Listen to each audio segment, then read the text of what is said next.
I was going to reply to your tweet earlier today, but there's no way to even have a back and forth with someone you like without people thinking you're fighting. So I said, we'll do it.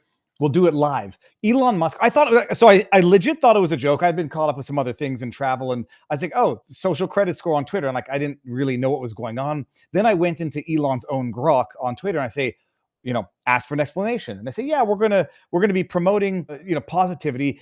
Literally referencing user regret minutes or regretted user minutes because there's too much negativity on Twitter. Like, it's a legit thing. So Elon is apparently, it has not yet been rolled out. So everybody thinking you're gaming the algorithm, it's not yet in force, but he's going to, and I can understand the underlying rationale, try to promote, or deter the rage bait phenomenon that is social media. Okay.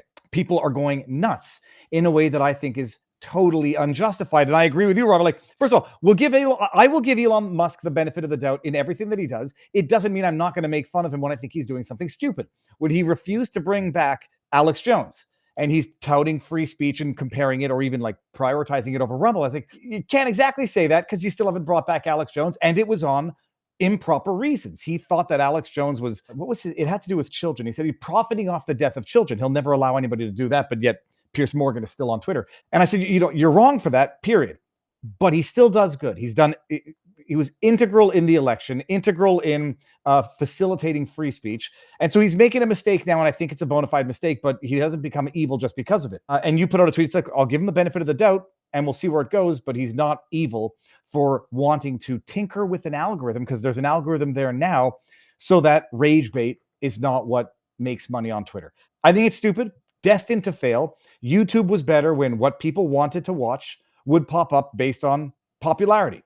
And whether or not people respond to rage more than joy, that might be the nature of the internet. But the other bottom line is, in as much as Elon hadn't been aware of the rape gangs in the UK, it's probably because it was suppressed. And it could have been suppressed because they didn't want to discriminate or demonize against the Muslim Pakistani men who were perpetrating this. Or someone said, oh, it's negativity and we don't want to promote that.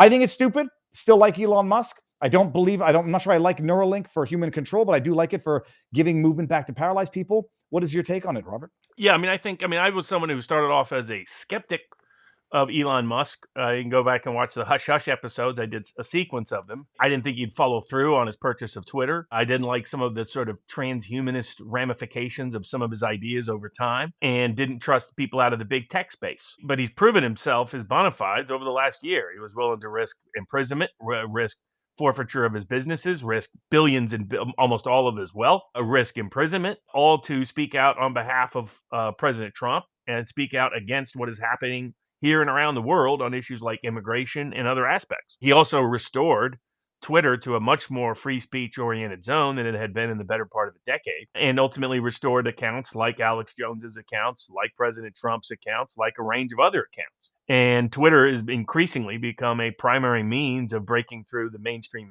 media's narrative and their monopoly on that narrative in a wide range of topics. I mean, look no further than the fact the Prime Minister of the United Kingdom is going to have to respond tomorrow on grooming gangs that he was complicit in covering up because Elon Musk has made it a priority for 24 hours. So it doesn't mean you have to agree with Elon Musk on everything. Doesn't mean you have to, defer to him or just accept his judgment on anything. But it means that all this hyper criticism that all of a sudden people like out of the gate, they're eager to turn on Elon. Like first was the immigration issue. People went kind of crazy on that, I thought. Well, they went crazy because Elon's position on that actually hasn't changed. So it sort of displayed a lack of understanding of what his traditional position had been. A good number of them forgot what President Trump's position was. That it's always been a strong pro-legal immigration position, but with modifications to limit abuse. And then on top of that, so he comes out with this proposal and some people panic. They're like, oh, this is a social credit score. This is the Chinese system being reimposed. And it's like, if you look at what he's aiming for, that's not it. Now, I think I agree with you that current structure of this as being proposed is too broad. I get what he's trying to get at. He's trying to reduce the reputation of Twitter, especially now X, for toxicity. And it's people who are just nasty. It's rage baiting, as you put it. And it's people who are nasty solely for the purpose of being nasty, who go around and stalk people on Twitter and just attack them left and right and make life miserable. The redheaded libertarian has talked about dealing with this insanity in a wide range of topics. I'm looking at a libel lawsuit currently on behalf of Chase Hughes, who's been wrongfully defamed by someone who there's a whole social media world that you build your notoriety by engaging in libelous behavior. Hold on. Let's dive down that rabbit hole just a bit. I don't think I know about this. What's the deal with Chase? So there's somebody that has basically targeted him, that's made up all kinds of stories to try to cost him as much money in order to boost his own presence, in order to create, and there's a bunch of people that's all they do. You can see it in the sort of what I can, like the Rekieta case fallout. Which people chose to engage in clickbait behavior, betray their principles, in my view, mislead people about the law, and turn on an old ally and friend solely because clickbait works with this group of haters. That's all they do, is they go from person to person to person to figure out somebody to hate that they just troll and attack. And it's led to a lot of people not wanting to use Twitter or X. And so there was a period of time where I just quit using it, in large part because or quit reading. I liked replies because it would provide feedback, but you get so much garbage in there that you had to filter through all the garbage to find some gems. And the biggest thing it did is it led to members of my members that followed, that wanted to be part of a conversation, not being able to be part of a conversation, because all of a sudden they get into this sort of nasty side discussion because there's this nasty trolls coming in to just make everybody's life miserable because their life is miserable. He wants to take that part, wants to reduce that part of Twitter. He's not out. There's nothing about the proposal that I see is he wants to reinstate censorship. During this whole period I'll give an example. One of the people that is defending him right now is Alex Jones. And Elon has actually responded and discussed the issues with Alex Jones. If his goal was censorship, like people were like, oh, there's a conspiracy, BlackRock is funding something, so now it's people jump to conclusions that there really isn't a good foundation for.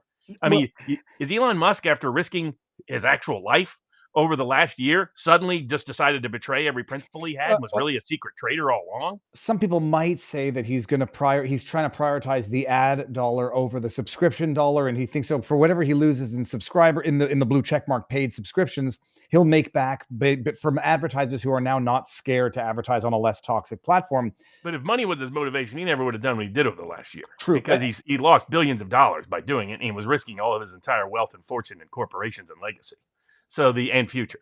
That's where it's like, these explanations don't suffice. And it's people who are kind of like, take the Gab guy, Andrew Torba, who's jumping all over this. You know why almost nobody uses Gab? Because it's filled with racist and bigots and haters and nasty, disgusting people. It's just, that's reality. Like Andrew Torba. No better example than Andrew Torba himself. He earned that.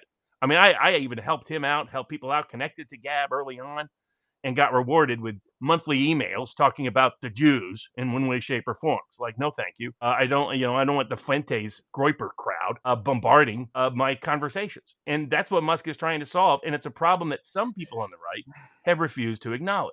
Now, I get the sensitivity. If you're on the right, you're accustomed, or you're just on the populist side or the dissident side, you're accustomed to being screwed over and censored for the last decade. So you're hypersensitive to anything that even smacks of it. I understand that's, but don't jump to the worst conclusion about Elon, or ignore that there are real. For example, best example of this is Pavlovsky with Rumble. For a long time, he was avoiding developing any algorithm because he recognized that with YouTube, the algorithm was the primary mechanism they used to suppress and censor speech. And he was worried about that same phenomenon happening. However, it turns out from a consumer user perspective, they love the algorithm. They want the algorithm. They need the algorithm. And so I'll give an example, like what he's done with the algorithm in terms of recommended. My recommended feed is much better than my For You feed. It's I'll get some crap mixed in there, but about 80-90%, it's far better than any user experience I've had before on Twitter. So and his Grok has an absolutely accurate representation of me, which is like one of the few public places. Wikipedia's try to defame me. There's people who go in and edit the Wikipedia account to lie about me like every other month. You have to send somebody in there to correct things on a repeated basis. Wokepedia would be the more appropriate name. The Grok, precisely right, the Grok AI. So I get people's concerns. They're right to express criticism and dissent, but I would be more constructive in that criticism and dissent. I would say, I see what you're trying to get at. Here's a better way to go about it. Here's things to avoid in trying to do it. And that's what I think that's ultimately what Pavlovsky at Rumble concluded. Okay, we really need to have the algorithm because customers want it. Well, they've tried to restrict the toxicity. They knew that one issue was if you got if your site became known as the place to go and watch the Klan rallies and the neo-Nazis and the haters and the crazies and the Islamist radicals and whoever else is, just undesirable to be exposed to these days, that Rumble would die. Yes, it would be the purest free speech zone, but it'd be a dead one. Even free speech places and locations and venues have certain limitations on what you can do to a certain degree. And so I've been it's like our locals page. I think we blocked like maybe 3 people in the history of the locals page in 5 years, but there are reasons for it. There are people that will go in and make the entire user experience miserable. They'll go in and they'll attack people. They'll go in the unnecessarily in crude ways, whatever. I've always said you can bash me as all you want, but you can't lie about me. You can't libel me, or you're going to get kicked off. Robert, you're being called a Jew over on in some of the comments. Yeah, I'm exactly trying correct.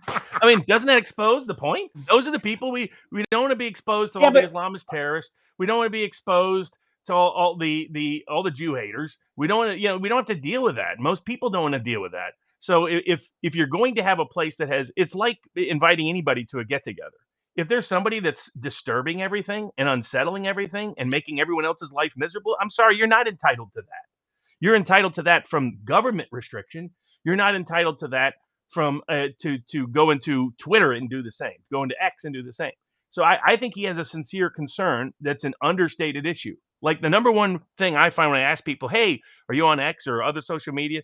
The number one thing they'll tell me when they say no is they say it's too toxic. So that's what he's trying to reduce. He's trying to not only improve the customer user experience, he's trying to increase the number of people who use X, which ultimately would make X more influential around the world. And he's not going after Alex Jones. He's not going after dissident speech. He's promoted dissident speech. He's restored dissident speech.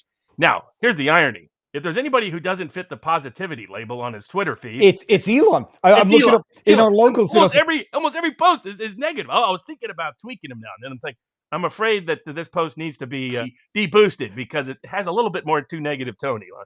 Yeah, let me bring up the one that was brought in our locals community. It's the one where Elon said he's done it twice now. Take a step back and F your own face. I mean, he did the meme once and he wrote it down. Definition of negativity. 2/3 of his posts have negative language. He violates his own rules. There's new proposed rules in his own stuff. But I think it's the right idea that to highlight to get the tone of the conversation better. That's what he's trying to do. He's trying to make X sound. If you listen to Robert Kennedy speak, it's almost never personal. Even when he's like, he did this, this, and this, and this needs to be investigated. But you don't get like nasty rhetoric, nasty language very often at all from him. He avoids it tremendous because he knows it's counterproductive in the court of public opinion. Now, that doesn't mean there's never a place for it. There clearly is sometimes a place for it. I'm not always on the cheery, positive side of the equation. My description and depiction of things. I don't know that I've ever heard you swear or seen you swear, I should say. Oh yeah, well, not because we have kids and religious folks that follow, but in other contexts, I might use more straight. I might have about a lot of some judges I've been in front of. Definitely half the prosecutors I've dealt with. Almost all the corporate lawyers and insurance lawyers and anti-labor lawyers that I've dealt with. That I've had some choice phraseology that might have been adult language time, as they say. I'm predicting this. I think Elon is going to not follow through on this. I think he'll modify it. I think he'll go through on part of it, but he'll modify it. Just make it about positive tone.